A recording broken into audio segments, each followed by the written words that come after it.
Macedonia, a young Balkan republic that is a combination of both Orient and Occident, and with a long history.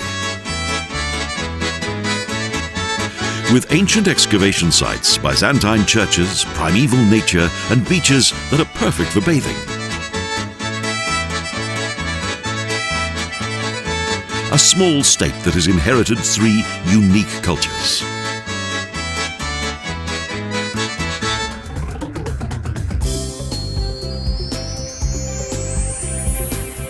Skopje, capital of Macedonia and located in the Vardar River Valley, with a dramatic history that spans many thousands of years.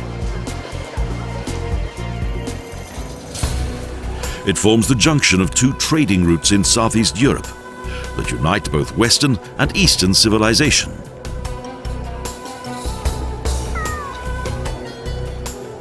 The legacy of Ottoman times is omnipresent here. One of the city's most well-preserved mosques is that of the Gazi-Isisa-Bey Djamia. In the 17th century, it's believed that there were up to 120 mosques in Skopje. Ottoman rule began in 1392 and lasted for 520 years. The city became known as Uskub. The Ottomans introduced the Islam religion and built mosques, enclosed bazaars, and clock towers. This mosque with a double dome once served as a monastery for a dervish order.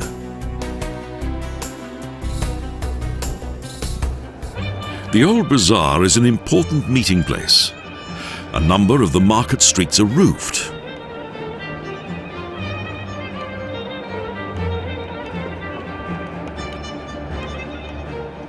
Today, goods are traded, but in former times, many of them were also made here. The products were created on each floor.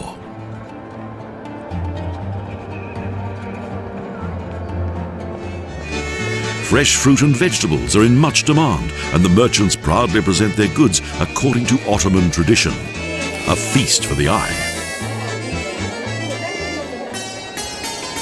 But when the muezzin calls for prayer, the people stop what they're doing and pray. Beyond the bazaar is the splendid Audsia Djamia, also known as the Colourful Mosque. It's surrounded by a stone wall and cemetery.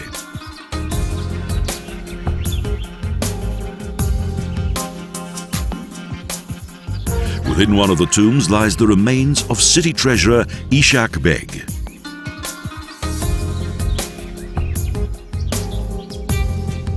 The interior contains little decoration, as in 1689 almost everything was destroyed by fire. The colourful tiles on the external facade were badly damaged. However, the mosque survived and is today visited by the faithful.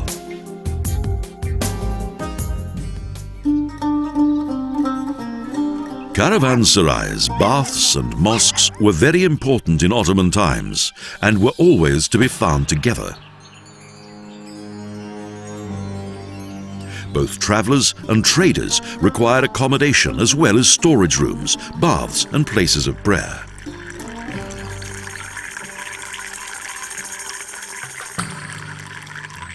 Of the city's three caravanserais, Kösyumli-An is the most impressive. Arcades on two levels frame an inner courtyard and fountain. Today, the caravanserai is used as a lapidarium for the neighbouring National Museum. Roman and Hellenistic artifacts are exhibited in the atrium. Between the mosques is the last surviving monastery in the center of Skopje, Sveti Spas. Both monastery and church were built before Ottoman times and eventually had to be reduced in size because no other religious building was allowed to be larger than a mosque. In the monastery's courtyard, a stone sarcophagus contains the remains of revolution leader Gorce Delchev. In the 18th and 19th centuries, the church was refurbished. Three of the country's most famous woodcarvers worked for 6 years on its splendid interior.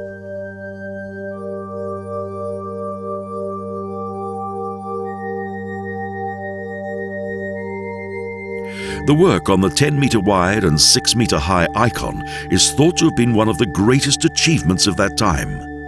a unique work of art.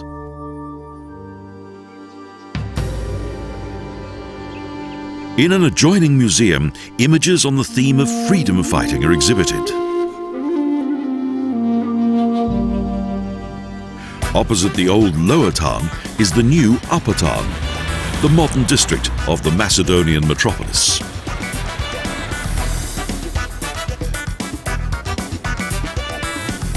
Most of the government offices, shopping centres and hotels are to be found in the southern part of the city. The train station clock is a reminder of a devastating earthquake that occurred here some years ago.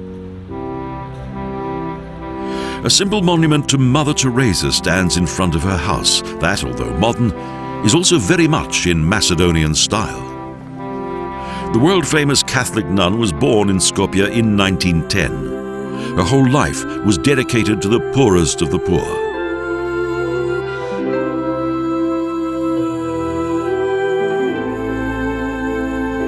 The charitable missionary of grace died in 1997 in Calcutta. The historic stone bridge of Kameni Most spans the river Vardar and unites two city districts and also the Muslim world with that of the Christian Orthodox. The massive 214-metre-long stone bridge was built in the late 15th century under the rule of Sultan Mehmed II, the Conqueror.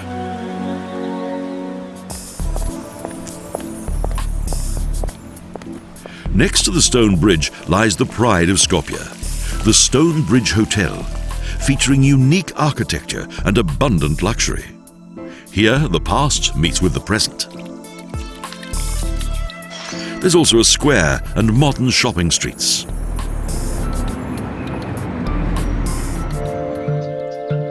Next we return to the Muslim old town of Kashia, to the largest hammam in the Balkans.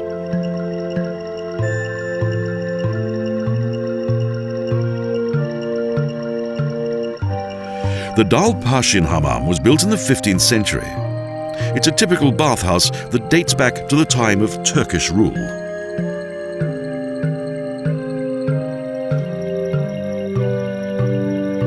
Where today works of art are exhibited, in former times there were once various bathing rooms divided between men and women, with hot steam and cold water.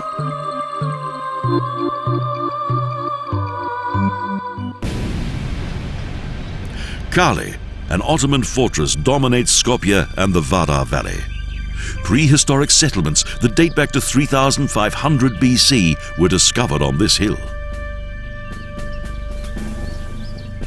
The Illyrians built the first fortress here, and next it was used by the Dardanians, and finally by Tsar Samuil, who ruled the country from here.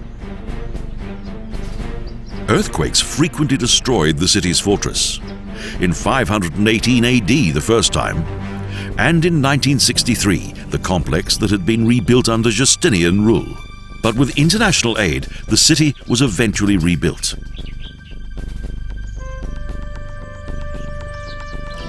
Nightlife flourishes here, especially in the southern part of the city. Skopje is once again a city of various cultures. The city's people try to forget.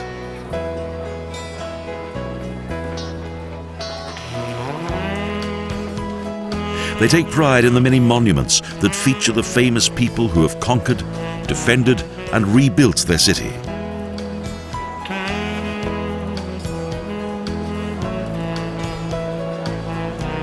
The city has survived, and its people have retained their courage.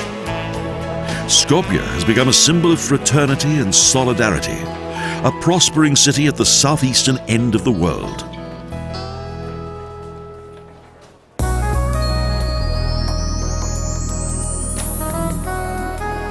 A popular destination for the people of Skopje is the Matka Valley, a deep canyon that contains the Treska River that was dammed to become a lake.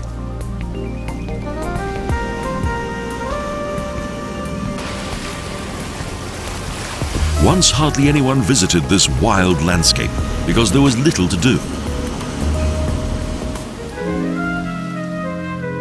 Here, a hole in the rock wall leads to the Vrelo cave system. It contains two caves, one above the water level and one below, plus a small lake.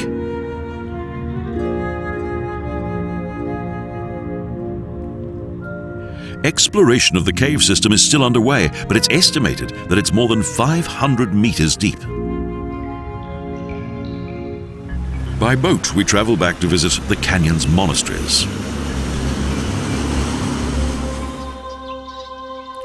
Near the village of Glumovo is the Bogorodica Monastery, founded during the 14th century, and active again today, with several monks.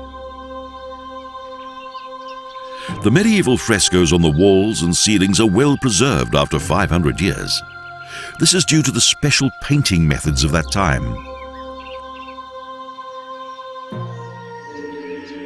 The Sveti Nikola Zizevsky Church is situated on a plateau high above the Treska River and surrounded by a small fruit garden and basswoods.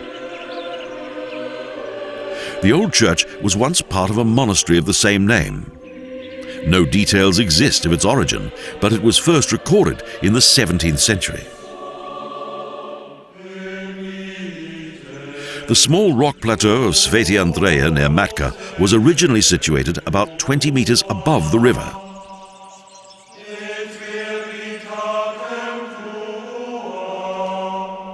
The church was built in around 1400 AD by Andrea, brother of the legendary King Marco, and 150 years later it was extended.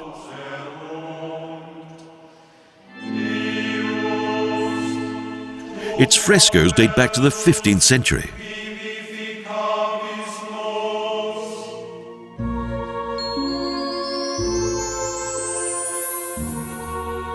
Southeast of Skopje is the little village of Veljusa, whose monastery is well worth a visit.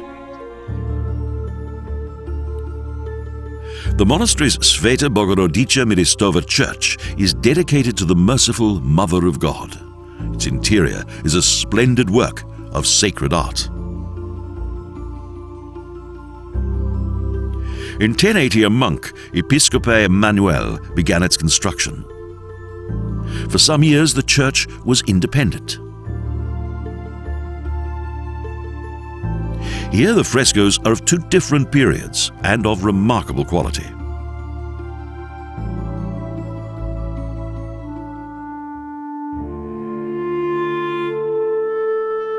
Particularly striking are the motifs of Christ and devils in hell. They reflect the belief of that time that was full of both fear and devout faith.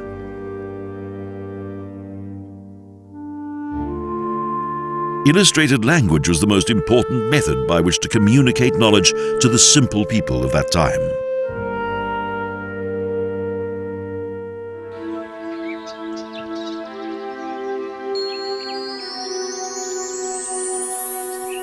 Around Skopje are several monasteries, but the most popular is situated in the small village of Neretzi.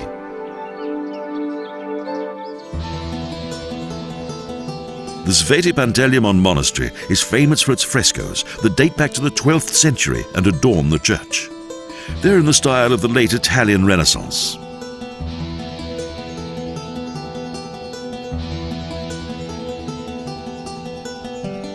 Again and again, new frescoes have been painted. In 1926, further frescoes were discovered and exhibited to the public.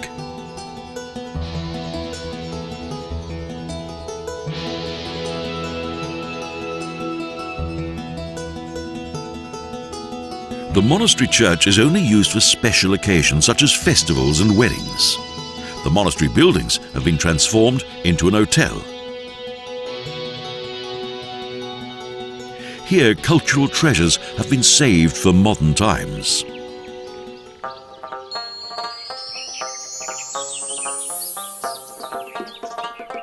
Tetovo in the north and at the foot of the Sar Mountains is the 6th biggest city and also a kind of capital of Macedonian Albania.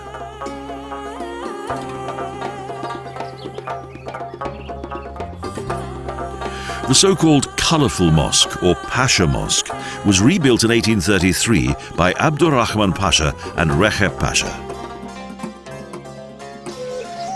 Father and son, they were the protectors of the city during the rule of the Ottoman Empire, and their families were in power for almost 120 years.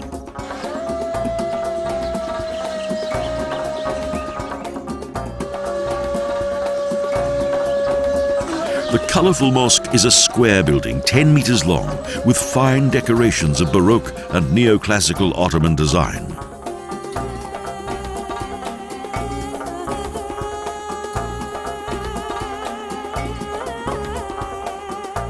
Decorations with geometrical and floral motifs, and very colourful, hence the name of the mosque.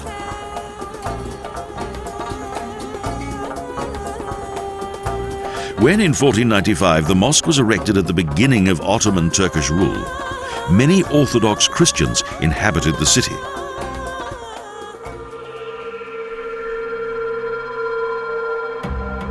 Tetovo became a trading center and began to expand. Mosques, baths and markets originated, and the new Islamic influence began to manifest itself.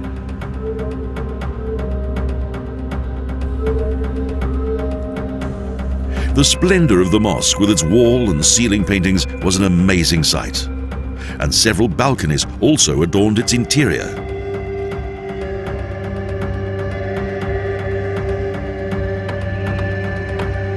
Since then, the Imam has been preaching Friday prayers from the end of the minbar staircase alongside the mihrab.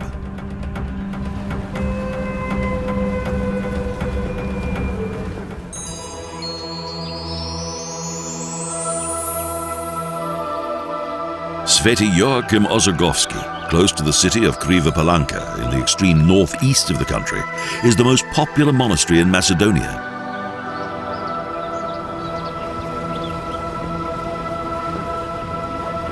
The large monastery contains 2 churches, several guest houses, and a restaurant. Sometimes there's little sense of peace and contemplation here.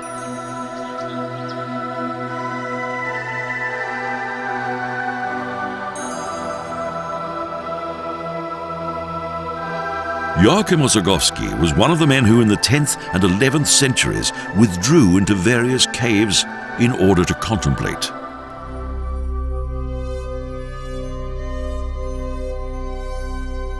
He worked wonders and healed people in the name of God.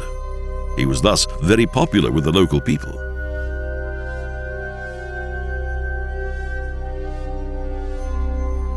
"50 years after his death, Joachim appeared in a dream to a monk named Theophan and instructed him to build a monastery here.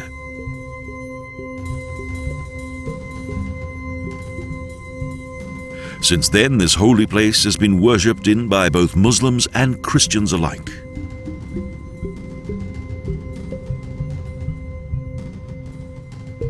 The bones of St. Joachim are contained here.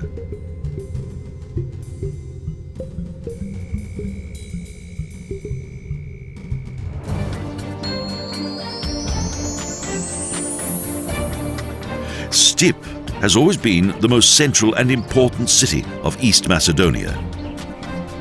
It all began with the Isar fortress, whose remains dominate the city right up to the present day.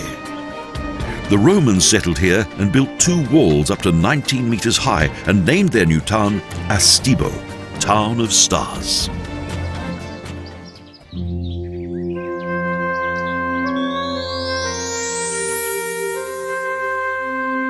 Built in 1332, Sveti Archangel Mikhail Church is situated halfway between the city and its fortress.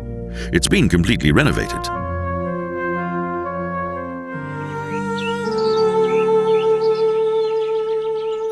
On the banks of the Otinia River is the small, modest Sveti Spas Church, whose well-preserved frescoes date back to the 14th century.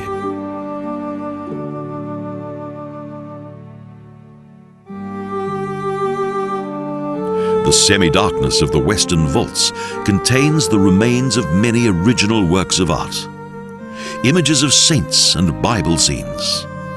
Truly fascinating.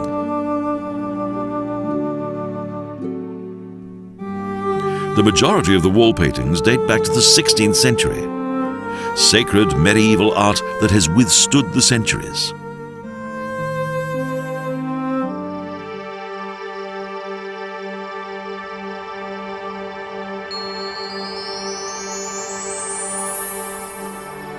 In the 2nd century BC, Skopje was the largest city in the northern section of the Roman province of Macedonia, although it was settled in much earlier.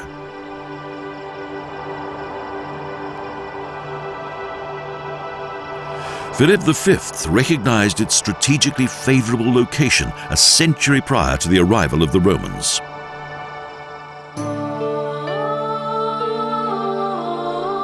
The junction of the rivers Krena and Vardar created a natural border.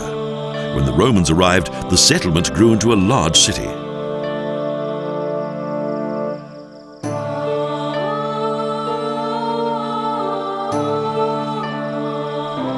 It prospered due to salt that was transported here from the Aegean coast.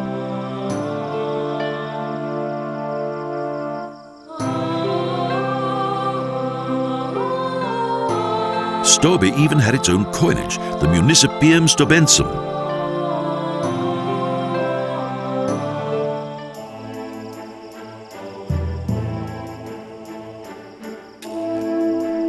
It also boasted all the comforts of a Roman city: huge bathhouses, floor mosaics, well laid out streets, a water supply, and good drainage.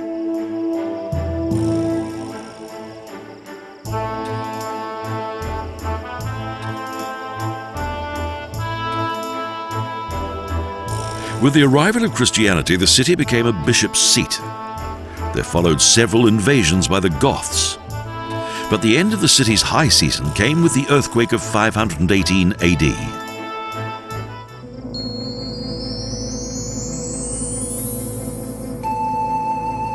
Within the mountain landscape of Makedonski Brod is the village of Zrica and the monastery of the same name, on a plateau above a perforated slope.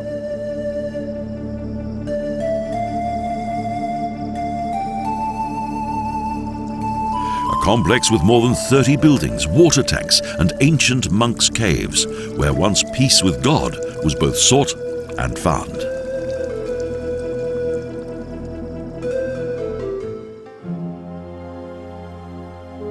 In the 14th century, a German monk built a new monastery above a previous monk settlement.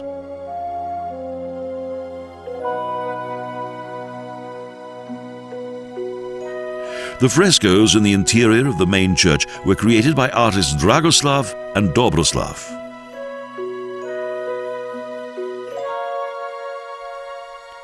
Legend has it that the icons of Mother Mary and Jesus were originally in different positions, but Maria appeared in a dream and ordered the abbot to place them correctly.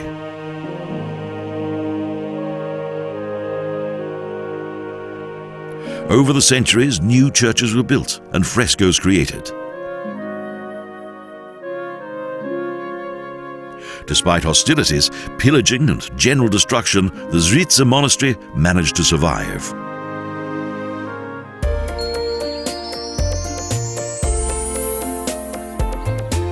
In the 4th century BC, at the time of Alexander the Great, vines had been cultivated in the Tikves Valley, south of Veles, and to as far as Djamia Capua. When the Turks arrived, the cultivation of vines was permitted, but the processing of grapes took place behind monastery walls. Each year, the largest wine producer grows 30,000 tons of grapes within an area of 100,000 square meters.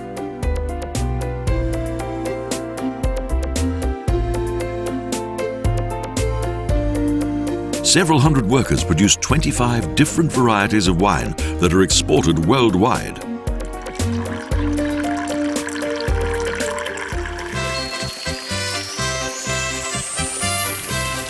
In northern Pelagonia is the town of Prilep, well known for its marble and tobacco. The town centre looks like an old, well-preserved Turkish town. The clock tower next to the remains of a mosque overlooks everything. In 1858, it was built on the site of a wooden tower.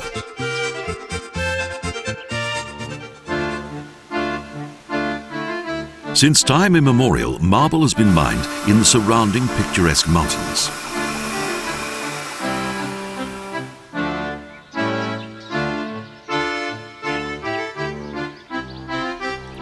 The city's second most important product is the heavy Macedonian tobacco that has grown around Prilep.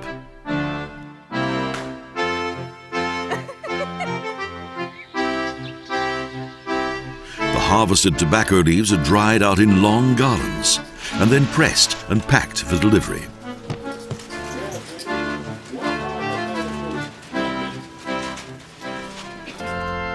In the mountains on the edge of the city is a sacred gem.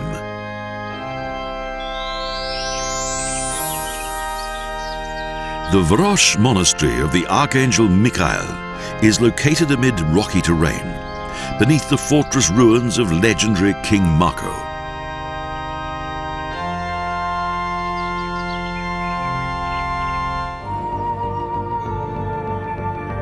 In the 10th century, a monastery tradition originated here, when a stranger from Ohrid came to live an ascetic life within the rocks.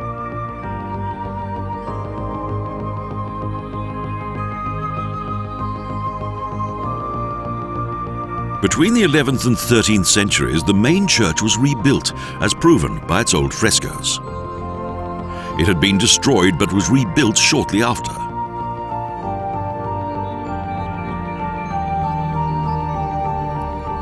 The spiritual and cultural history of this place that is dedicated to the Archangel Michael covers more than 1,000 years.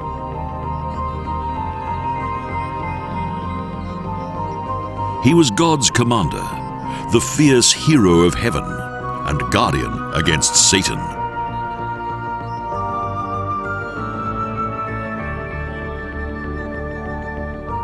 The power of this sacred place has helped the people of this region to survive.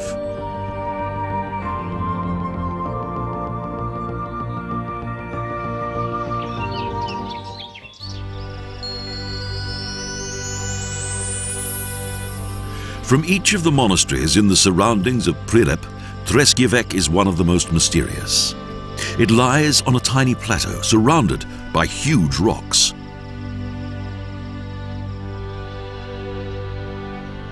In the 13th century, the monastery was built on the foundations of an ancient Roman city fortress at an altitude of over 1,000 meters above sea level. During communist rule, the monastery was abandoned and fell into oblivion, but today monks live here once again. Within the monastery's Sveta Bogorodica church are several cultural treasures. The church was built in the 14th century on the site of an old basilica.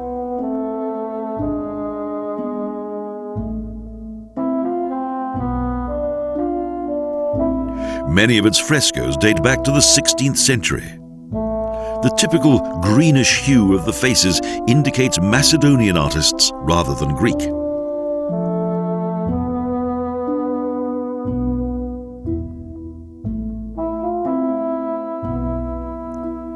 A stone baptismal font and various other finds that date back to Roman times are exhibited in the monks' dining hall that is situated behind heavy wooden doors.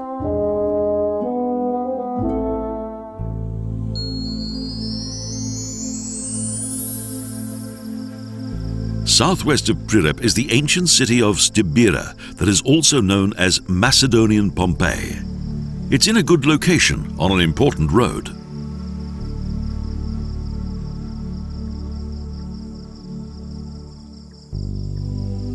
The last Macedonian king, Perseus, had his military headquarters here during his struggles with Rome. He lost, but Stibera eventually grew into a town.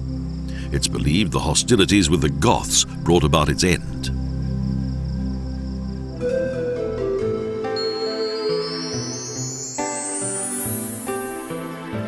Krushevo is the highest lying of all Macedonian cities and famous for its riots against Ottoman rule in 1903.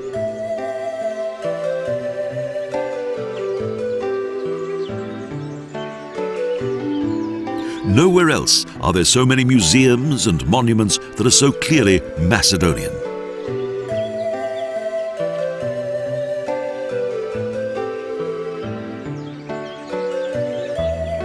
This city also features the country's most well-preserved old buildings that are painted in traditional yellow and light blue.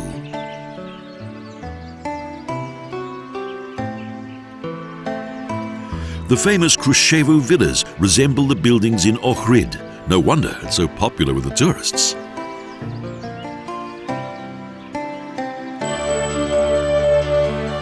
Macedonium is the name of an unusual monument on Gumanja Hill, high above the city.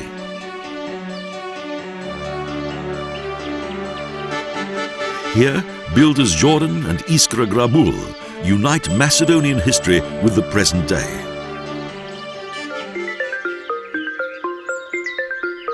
In the extraterrestrial-looking memorial hall, the struggle for freedom is told in a modern way, via Macedonian history.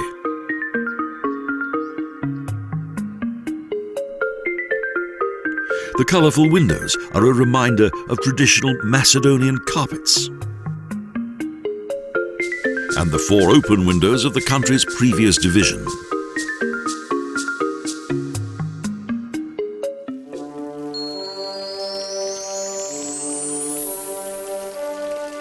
In the south, just a few kilometers from the Greek border, is Bitola at the foot of Pelister Mountain and on the edge of the fertile Pelagonija Plains.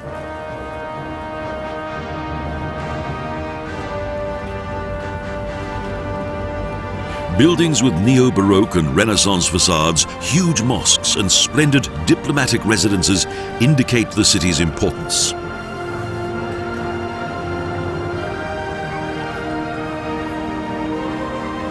Bitola has a glorious past, of which its inhabitants are justifiably proud. In the 7th century, Slavs settled here. The city grew rapidly and became the third largest in the Balkans.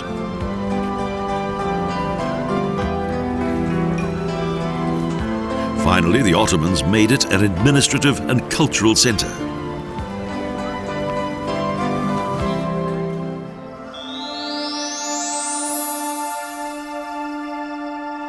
As Christianity spread, many churches and monasteries originated around Bitola.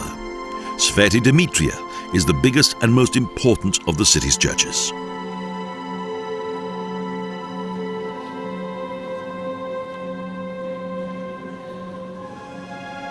For many years it was the largest in the Balkans. It dates back to 1830 and its interior is dominated by a splendid two-tiered icon.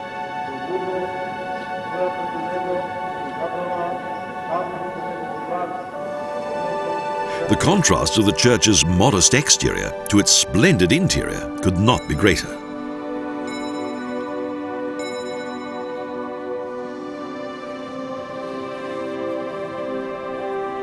The Renaissance did not develop further under Ottoman rule.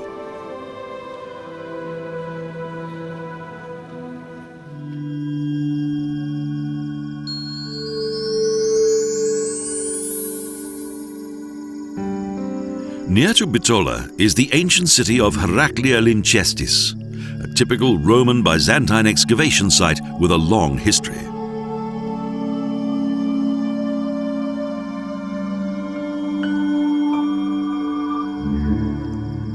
In around 4500 BC, the Lycestris tribe settled here. In 500 BC, Philip II of Macedonia founded the city.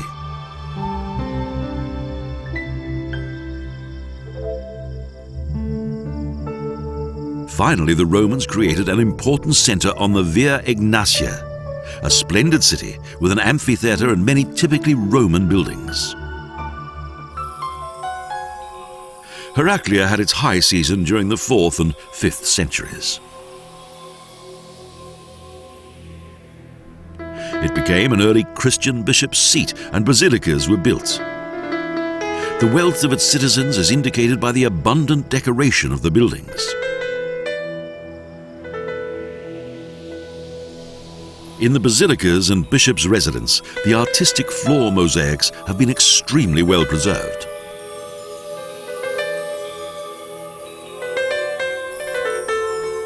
When the Roman Empire collapsed, Avares, Goths and Huns raided the city that was finally destroyed by an earthquake.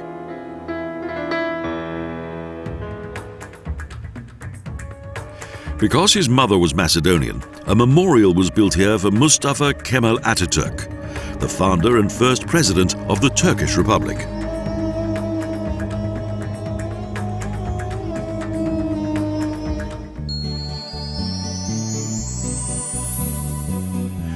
Prespa Lake is located at an altitude of 850 meters above sea level and is surrounded by unspoiled nature. The Garachica Mountains separated from the lower-lying Ohrid Lake. Although large sections of the lake are protected, there are also beaches for those who want to take advantage of the local modest infrastructure.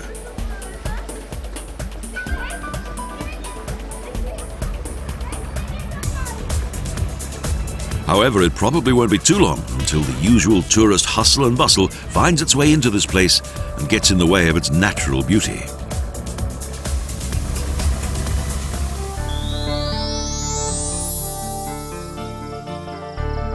On the opposite side of Prespa Lake is the small village of Caravanserai that features the Svete Georgia Church that dates back to the 12th century.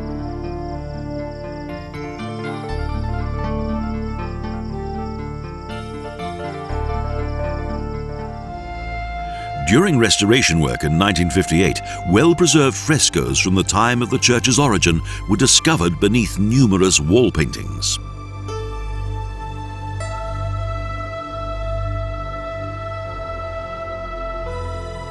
They are highly elaborate and feature the life of Jesus, the 12 Orthodox festival days, and the life of Saint Georgi.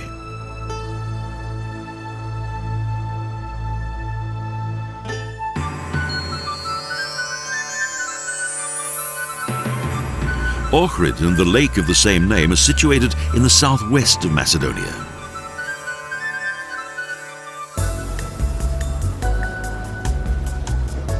The pearl of all Macedonian towns has a long and colourful history. And narrow alleys, traditional architecture and an amphitheatre are each part of that history.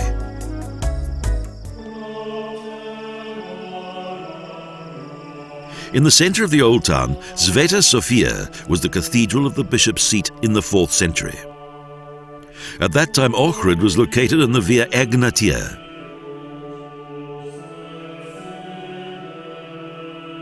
The town became the centre of Orthodox Christianity in the Balkans, and a large number of churches and monasteries were built here.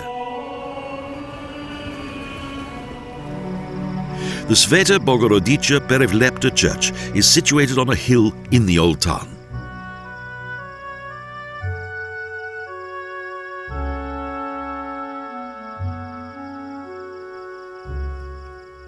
Missionaries Clement and Naum came here in 885 AD. Clement became Bishop of Ohrid and founded the first Slav academy.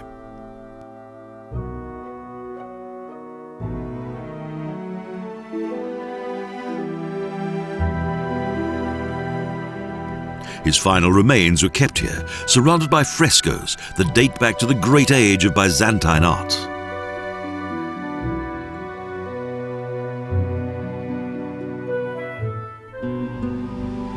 Next to the church is Ohrid's famous icon gallery that contains exhibits from the 11th to the 19th century, including the images of St. Clement and St. Naum.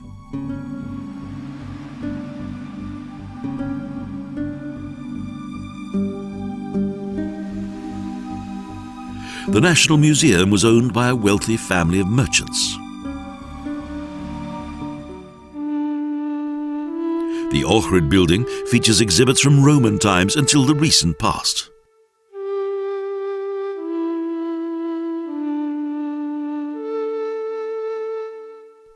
Antique coins, ceramics, jewellery, sculpture and wood carvings.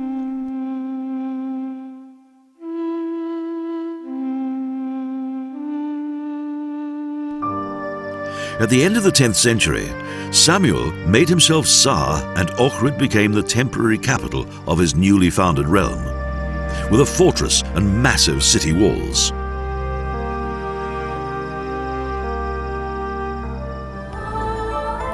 The Svete Panteleimon Church was later destroyed by the invading Ottomans, but several works of art and the bones of St. Clement are still to be found here.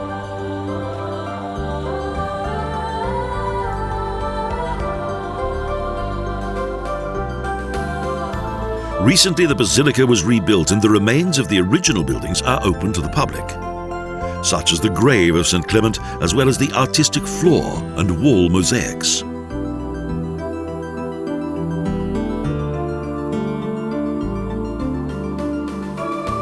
The splendor of the priceless objects makes it easy to understand why this area has been designated as a UNESCO World Heritage Site. There are around 365 Orthodox churches in the area of Ohrid town and lake, one house of God for each day of the year.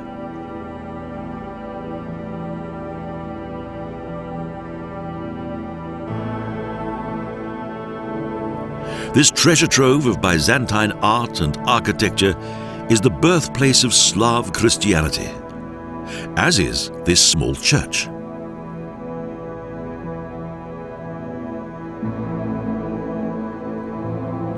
It is also called Sveta Bogorodica, like many others, and features ancient frescoes that have withstood the centuries.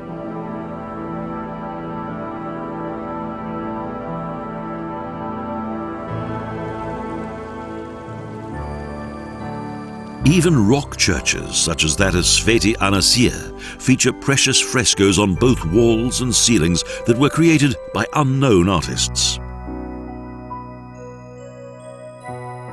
These images depict religious history and the holy men of bygone times.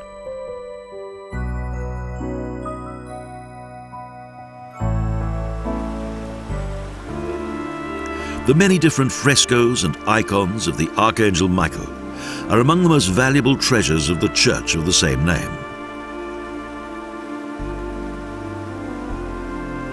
The Glagolitic Alphabet was developed, a forerunner of today's Cyrillic alphabet.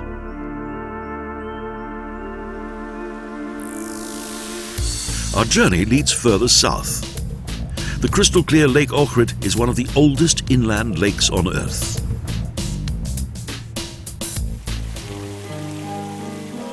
On the banks of the lake, within the Mavrovo National Park, is the almost 1,000-year-old Sveti Jovan Bogorski Monastery.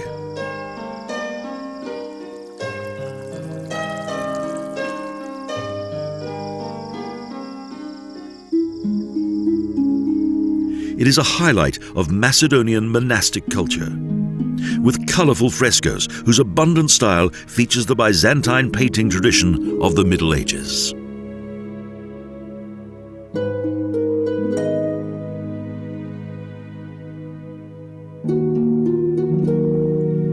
Saints and prophets were popular motifs that cover both walls and ceilings, and also scenes from the Old and New Testaments. And Jesus is featured in many variations.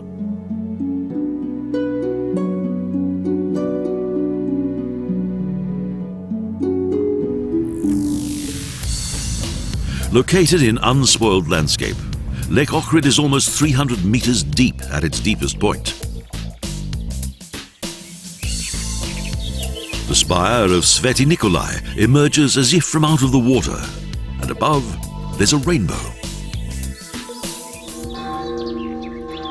The Sveti Erasmus Church is dedicated to Christian missionary Erasmus of Antioch, who worked here at the end of the 3rd century. A cave church and wall paintings are examples of an early Christian Ohrid.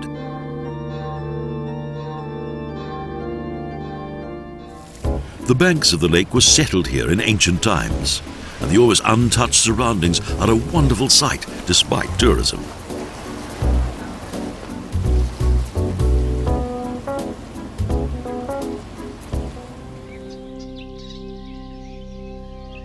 The well-maintained Sveti Bogorodica Zamska church dates back to the 14th century. It nestles on a steep mountain slope.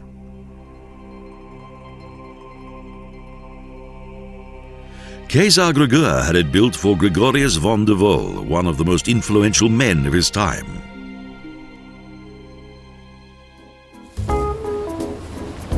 This natural, wild landscape made it possible for the monks to lead a Christian life isolated from the outside world.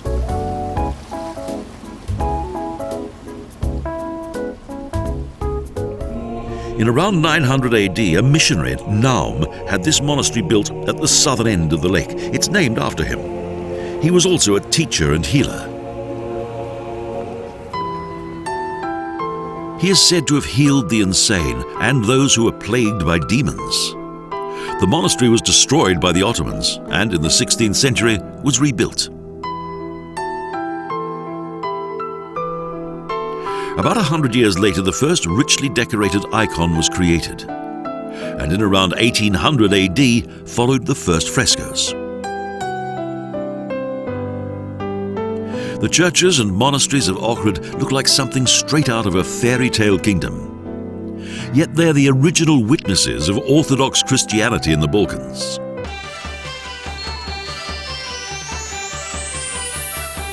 Once a year, the village of Galicnik comes to life.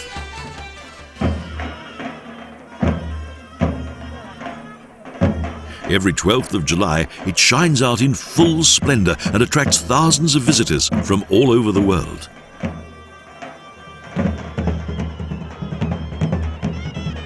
The famous Goleta Wedding that takes place at Petrovden, the day of St. Peter, is celebrated by one and all.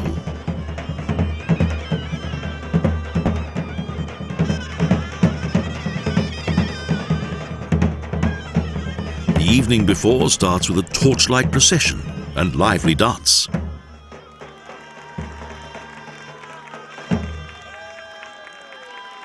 The following morning, the wedding day, the villagers walk through the streets in their colourful traditional clothing, past the many visitors who come to experience the event. Music accompanies them on their way along steep steps to the bride's family. A group photograph with the bride, her parents and sisters. After a lively circle dance, the merry village community moves on. Next, they make their way to the groom.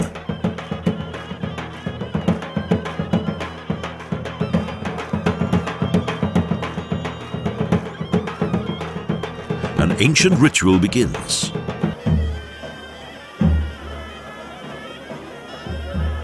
Shaving is a sign of maturity and separation from the parents. The hair is collected in a cloth and is believed to bring good health and fertility.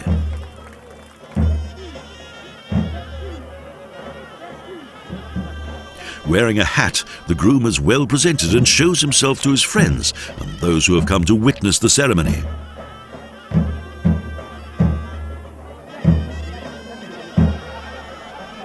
Then he rides a white horse through the mountain village, accompanied by a drumbeat and flutes, plus the whole village community.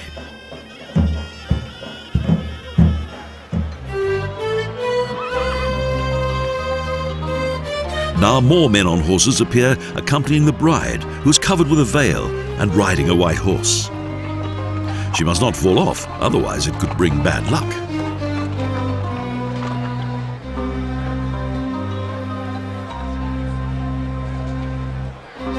In former times, the men of Galicnik went away to earn their living. Once a year, they returned and married.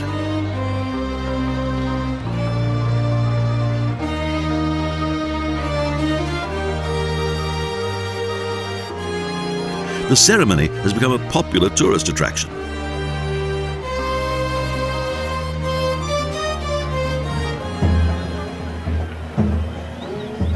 Both bride and groom finally meet, and together they enter the church. The wedding ceremony begins.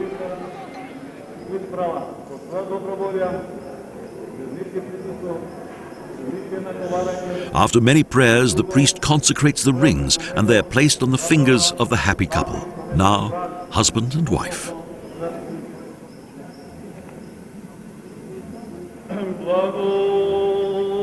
In former times, it was a mass wedding, today an ancient tradition. A committee selects a couple who is willing to wed according to time-honored tradition.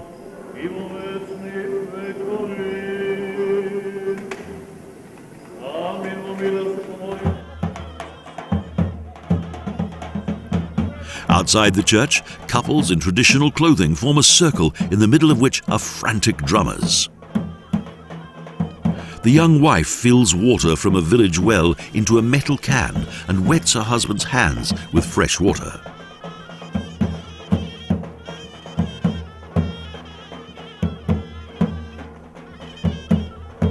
Each ritual is accompanied by singing, dancing and drumming and lasts for no less than 2 days.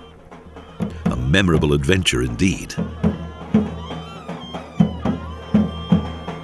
The Glagolitic Wedding is a fine example of colourful tradition and local culture. Here, our journey through one of the last little-known countries of Europe comes to an end.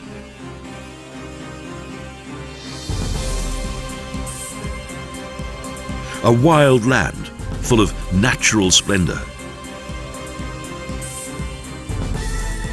with a long and dramatic history.